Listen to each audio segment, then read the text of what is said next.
माशरा ऐसा है, हमारी सोसाइटी ऐसी है, हम ऐसा कर रहे हैं। आइए एक वाक़े की तरफ हम आपको लेके चलते हैं। जबरदस्त वाक़या, पूछते भी जाएंगे आपसे। देखता हूं 18 साल की तकरीरों में आपने क्या सीखा है और आपको कितनी जानकारी हुई। सबसे पहली जो इस्लामी जंग हुई थी उसका नाम था जंगे बद्र। उस जंगे बद्र के अंदर कितने काफिर मारे गए थे? एक दो को याद है?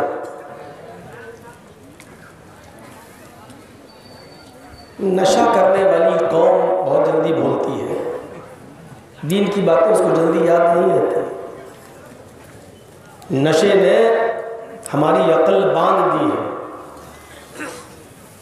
अल्लाह ताला हमें उम्मुल खबाइस, जिसको सारी गुनाह और बुराइयों की जड़ कहा गया है, वो है शराब, उससे हम सबको महफूज करना। आज टॉपिक दूसरा है, कल देखेंगे। सुनिए, कितने काफिर मारे गए थे? 70, और 70 ही काफिर कैद किए गए थे। कैद। नबी अकरम सल्लल्लाहु अलैहि वसल्लम ने हुक्म दिया ये भाग न जाएं। जेलें नहीं होती थी आज की तरह, आजकल जो जेलें हैं उस तरह जेलें नहीं होती थी, तो इनको रखा कहाँ जाए? तो कभी कभी ऐसा होता, जैसे आज भी गवर्नमेंट करती है, जब सारे लोग निकल रहे हैं और सब जेल ही में जाना चाहते हैं तो क्या करें? तो स्टेडियम को जेल बना देती है, बड़े बड़े खेतों को जेल बना देती है गवर्नमेंट। जैसे किसानों के लिए गृह मंत्री जी ने केजरीवाल से मांगा था कि हमें दिल्ली के 9 स्टेडियम दे दो, हम इनको वही जेल में रखेंगे, तो केजरीवाल ने मना कर दिया। तो इन 70 कैदियों को रखा कहां जाए? तो एक सुनसान जगह थी, बियाबान जगह थी, खाली जगह थी, का यही इनको डाल दो। तो डर था रात में भाग ना जाए, तो इनके पैरों में बेड़ियां डाल दो और इनके हाथों में हथकड़ियां डाल दो। बेड़ियां जब डाल दी जाती थी, बेड़ियां, तो अब तुम यहीं पड़े रहो, भाग नहीं सकते। जब पेशाब और पायखाने की जरूरत हो तो किसी सहाबी को बोल दो, वो तुमको ले जाएगा और वहां जाके तो अपनी जरूरत से फारिग होकर फिर आए। तो काफिरों को बेड़ियां डाली जाने लगी और सबको एक तरफ डाल दिया गया। एक सहाबियों ने एक काफिर को बेड़ी डाली जाने लगी, उसका नाम था अदी इब्ने उमैर। क्या नाम था? अदी, बाप का नाम उमैर, अदी इब्ने उमैर। ये किसके भाई थे? आप ताज्जुब करेंगे, आश्चर्य करेंगे। ये भाई थे हजरत मुसअब इब्ने उमैर के। मुसअब इब्ने उमैर सहाबी हैं और इनका भाई कौन है? अदी इब्ने उमैर, ये काफिर है। अदी इब्ने उमैर गिरफ्तार किया गया है। अल्लाह के नबी सल्लल्लाहु अलैहि वसल्लम ने फरमाया इसके पैरों में बेड़ियां डालो। एक मुसलमान सहाबी अदी इब्ने उमैर के पैरों में बेड़ियां डालने लगे, हाथों में हथकड़ी डाल दी गई। अदी इब्ने उमैर के पैरों में जब बेड़ियां डालने लगे तो अदी का भाई मुसअब इब्ने उमैर वहीं खड़े होकर देख रहे थे। अपने भाई के पैरों में जो बेड़ियां डाली जा रही थी उसको देख रहे थे। यही बार बार उठा, पता नहीं, कहना पड़ता है वो कुत्ते की दुम वाली मिसाल। यार ये तो आओ नहीं और आते हो तो फिर बैठ जाओ। मुसाब इब्ने उमैर देख रहे हैं कि मेरे भाई के पैरों में बेड़ियां डाली जाने लगी, और जब उसको टाइट किया जाने लगा तो अदी इब्ने उमैर ने अपने भाई को ललकारा गुस्से में, मुसाब इब्ने उमैर को, आए मुसाब। मुसाब ने देखा, जी क्या बात? अदी बोला, तुझे शर्म नहीं आती?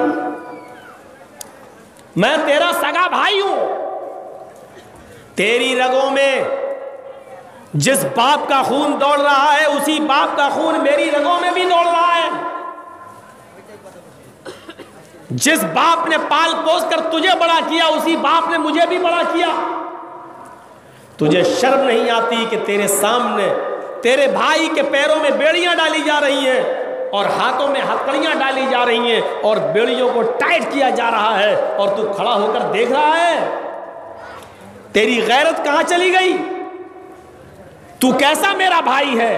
तुझे जरा भी शर्म नहीं आती? मुसाब इब्ने उमैर ने डांटते हुए अपने भाई आदि से कहा, खामोश, चुप। उसने कहा, हमको डांटता भी है तू मेरा भाई नहीं है? मुसाब इब्ने उमैर ने चीखते हुए कहा, यादी तू मेरा भाई नहीं है, तू मेरा भाई सिर्फ इस हद तक है कि जिस बाप ने तुझे पैदा किया उसी बाप का मैं भी बेटा हूं, जिस बाप ने तुझे खिलाया पिलाया उसी बाप ने मुझे भी खिलाया पिलाया है, इस हद तक हम तेरे भाई हैं। आए आदि, मेरा असली भाई देखना चाहता है कौन है?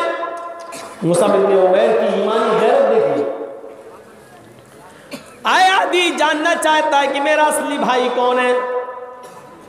आदि कहता है, क्या मैं असली नहीं हूं? उसने कहा कि हाँ, मेरे बाप का तू असली बेटा है, मैं भी असली बेटा हूं, लेकिन तू मेरा असली भाई नहीं है। मेरा असली भाई वो है जो तेरे पैरों में बेड़ियां डाल रहा है और उसको टाइट कर रहा है।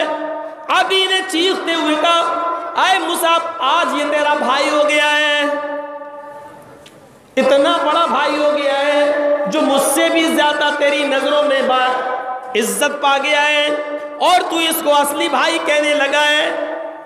हम और तुम जिस बाप की औलाद है, हम तुम असली भाई नहीं है, ये तुम्हारा असली भाई कैसे हो गया है?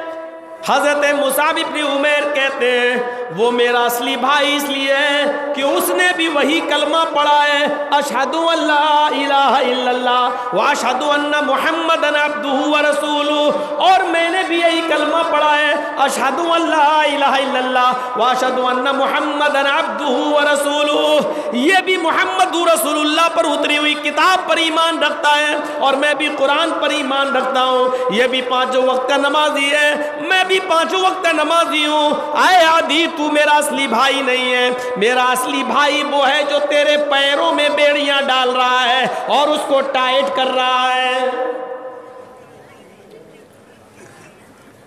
ईमान लाने के बाद एक मुसलमान दूसरे मुसलमान की नजर में सगे भाई से ज्यादा मुअज़्ज़ज़ हो जाता है। खूनी रिश्ता फिर इतना अहमियत नहीं रखता जितना ईमानी रिश्ता अहमियत रखता है। इस्लामी जंगों की तारीख पढ़िए तो आपको पता चलेगा, एक तरफ मोहम्मद रसूलुल्लाह जंग लड़ रहे हैं और आपके सहाबा, तो दूसरी तरफ उन सहाबियों का भाई काफिरों का साथ दे रहा है और दोनों एक दूसरे से लड़ रहे हैं। बास तो आपको ऐसे मिलेंगे कि खूनी रिश्ते की परवाह न करते हुए एक भाई दूसरे भाई की गर्दन उड़ाता हुआ नजर आता है। यही वजह थी कि अब्दुल्ला इब्ने उबय जो मुनाफिकों का सरदार था, अब्दुल्ला इब्ने उबय का बेटा जब अपने बाप को भागता हुआ देखता है, भाग रहा है और मक्के की तरफ जाना चाहता है, तो अब्दुल्ला इब्ने उबय ने अपनी तलवार अपने बाप की गर्दन पर रख दी और कहा, मैं तुम्हें मक्के में नहीं जाने दूंगा जब तक कि तुम्हारे बारे में मोहम्मद रसूलुल्लाह फैसला न कर दे।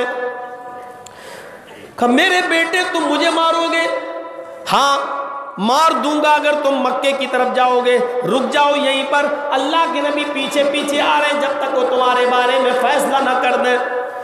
गर्दन पे तलवार रखी हुई है, बाप ने तलवार हटा कर कहा बेटे तुम मुझे नहीं मार सकते हो, मैं आगे बढ़ रहा हूं। बेटे ने तलवार दोबारा अपने बाप की गर्दन पर रख दी और कहा नहीं, ये गलती मत करना, मैं मोहम्मद पर ईमान ला चुका हूं। अगर एक कदम भी आगे बढ़ा दिया तो मोहम्मद के रब की कसम खा के कहता हूं कि मेरी तलवार आपकी गर्दन पर चल जाएगी। मोहम्मद के मानने वाले जो कहते हैं वो करके दिखा देते हैं। मैं अल्लाह की कसम खा के कहता हूं कि मैं अपनी तलवार से आपकी गर्दन उड़ा दूंगा। वाकया लंबा है और हमारे मौजूद से वो टच नहीं है, इसलिए उसको छोड़ रहा होगा। बताना सिर्फ इतना चाहता हूं कि खूनी रिश्ते की परवाह नहीं की। ईमान लाने के बाद, मुसलमान होने के बाद वो आपका भाई है। खूनी रिश्ते से बढ़कर उसकी अहमियत है। आप उसको इस पोजीशन में छोड़ नहीं सकते हैं। इन्नमल मुमिनूना इख्वा कहा है, एक मोमिन दूसरे मोमिन का भाई है। आप उसको इस पोजीशन में छोड़ नहीं सकते हैं। अगर वो तंगदस्त है तो मालो दौलत से उसकी तंगदस्ती को दूर करिए। अगर वो कंगाल है और खाने पीने का पैसा उसके पास नहीं है तो आप उसको खाना और पानी आप देंगे। और अगर आपका पड़ोसी है और पड़ोस की हद 40 मकान तक रहती है, याद रखिएगा पड़ोस की हद 40 मकान तक रहती है। अल्लाह के नबी ने फरमाया वल्लाहि ला यूमिन, वल्लाहि ला यूमिन, वल्लाहि ला यूमिन, अल्लाह की कसम वो मोमिन नहीं, अल्लाह की कसम वो मोमिन नहीं, अल्लाह की कसम वो मोमिन नहीं। कौन? जो खुद खाना पेट भर के खा ले और उसका पड़ोसी भूखा सो जाए, उसका पड़ोसी भूखा।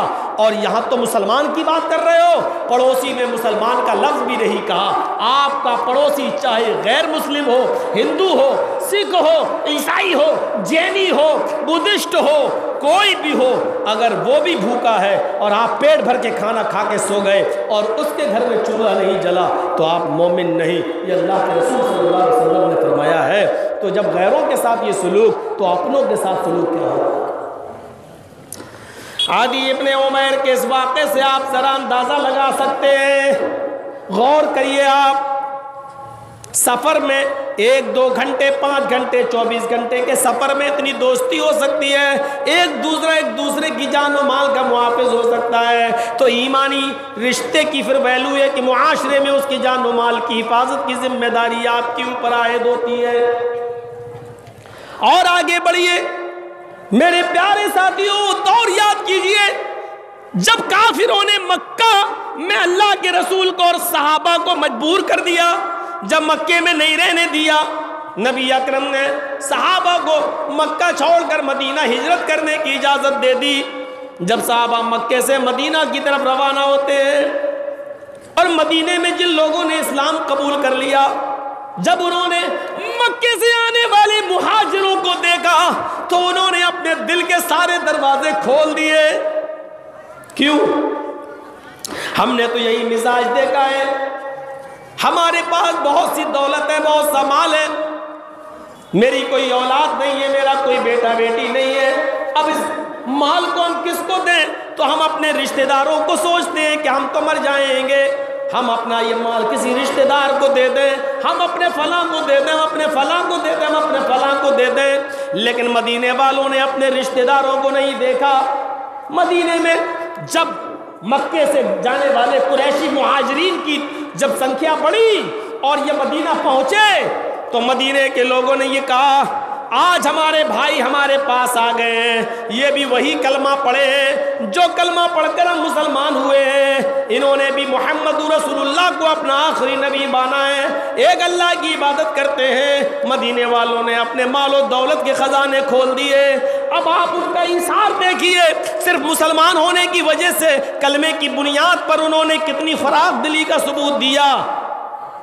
उठते हैं साहबा और कहते हैं किन लोगों के पास मकान नहीं है। लोगों ने हाथ उठाए, जिन लोगों के पास 2-2 मकान थे उन्होंने कहा आओ इधर आओ, जिसके पास मकान नहीं है वो हमसे मकान ले ले। जिसके पास कारोबार बिजनेस करने के लिए खेती नहीं है, आओ हमसे खेती ले लो। जिसके 2 खेत थे उसने 1 खेत दे दिया, जिसके 2 मकान थे उसने 1 मकान दे दिया। माली ताउन भी किया और बिजनेस में उनको अपना पार्टनर भी बनाया। अल्लाह के नबी सल्लल्लाहु अलैहि वसल्लम ने इन मुहाजिरीन के, जो लोग हिजरत करके मदीने पहुंचे, जो लोग इनमें गैर शादीशुदा थे, अल्लाह के रसूल ने मदीने की अंसार की बेटियों से इनके साथ निकाह भी कराया। आओ मुआखात कायम की। यहाँ तो बिरादरी का बड़ा झमेला है। हम शेरशाहबादी हैं तो शेरशाहबादी ही में निकाह करेंगे, हम अंसारी हैं तो अंसारी में ही निकाह करेंगे, हम खान हैं तो खान ही में निकाह करेंगे। इस रस्म और रवाज को अल्लाह के रसूल ने बहुत पहले ख़त्म कर दिया था।